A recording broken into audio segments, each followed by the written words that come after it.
But Jesus is not done with his message to the Ephesians. In fact, it continues, and he actually has something else good to say to them, and it's going to end with a promise.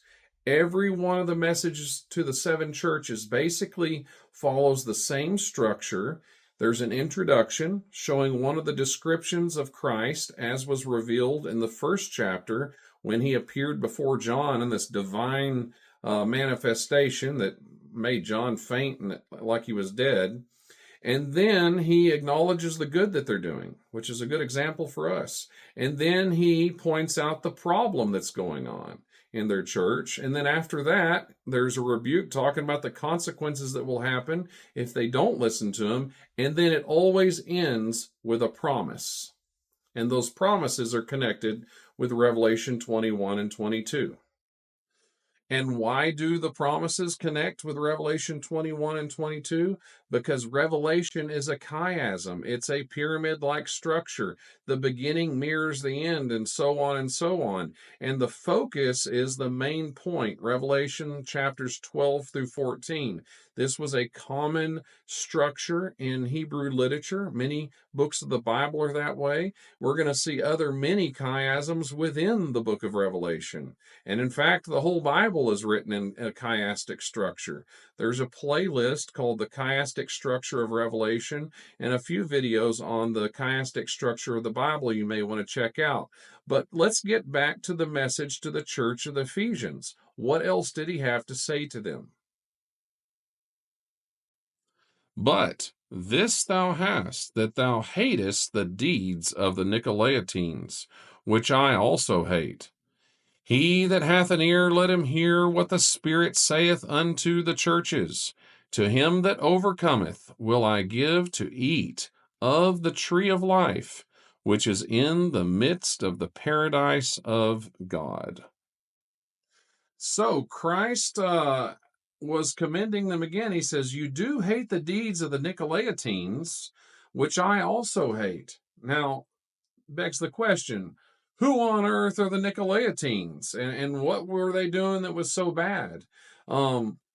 We have near certainty as what was going on, but the Nicolaitans likely originated from one of the Gospels. Nicholas, we read about him in Acts chapter 6.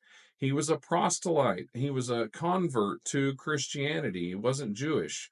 And apparently, Christian history tells us that he went rogue and started teaching false things. And basically, it was that the grace of God enables you to do whatever you want. And likely, the book of Jude is focusing on the sins of the Nicolaitans. And I want to take a moment for us to think about the sins of the Nicolaitans. As you read in the book of Jude, it says that they turned the grace of God into lasciviousness or into perversity and decadence. They were saying that because God's grace is so great, you can do whatever you want. The law is done away with.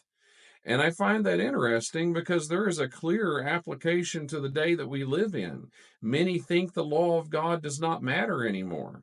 It's true that grace reigns. We're not under the law, but we're under grace. But what that means is God is going to give us grace, and through his power and the process of sanctification, he changes us and makes us holy and law-abiding Christians. This is all part of faith and all part of salvation. Christ doesn't want to save you and keep you the same way that you were. He wants to change you. And now we come to the promise. He says, to him that overcomes. What did they have to overcome? Losing their first love experience. And undoubtedly having hatred or bitterness or grudges against those that were doing wrong.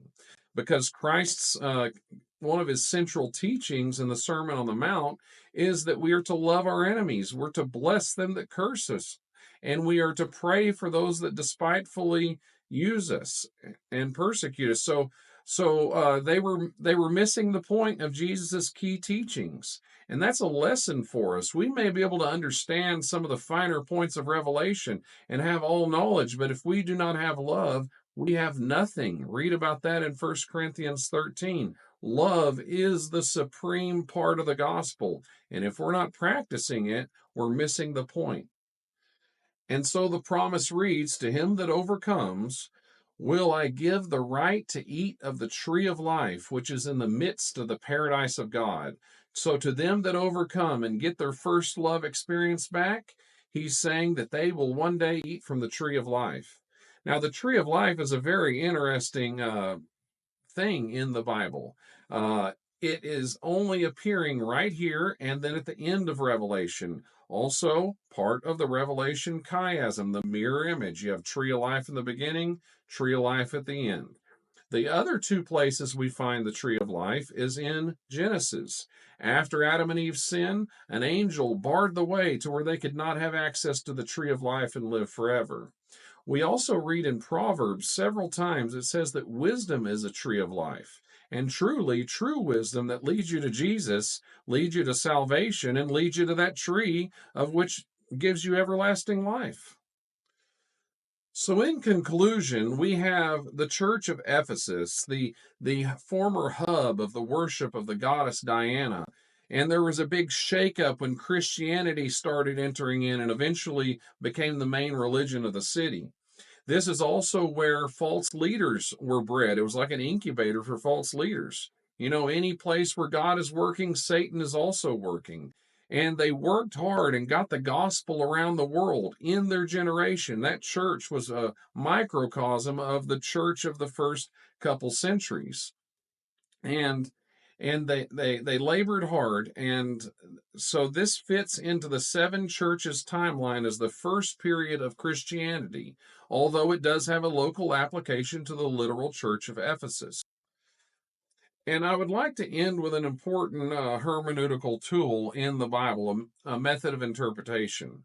There's one interpretation of pretty much all scriptures. There may be a few dual application prophecies, and that is specified within the text, like Matthew 24.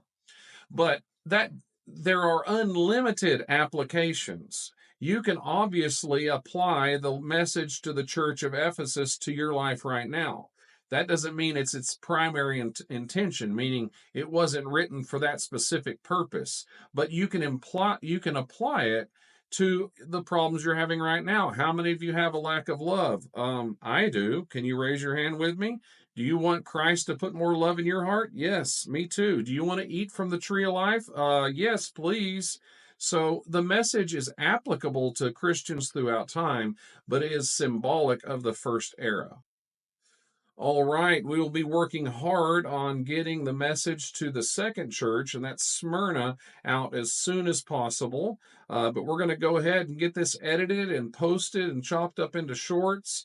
And I pray to God that you are blessed by this and that it is life changing, and that this message from the living Word of God to the church of Ephesus that represents the first era of Christianity, I pray that it lights a fire in your life and gives you love for those that you hate, and gives you that original first love experience that you had with Jesus Christ that first day when he called you. Do you remember how you felt that day? We need to get that back, and we need to build on it. We'll see you next time on the Bible Bearded and Bold.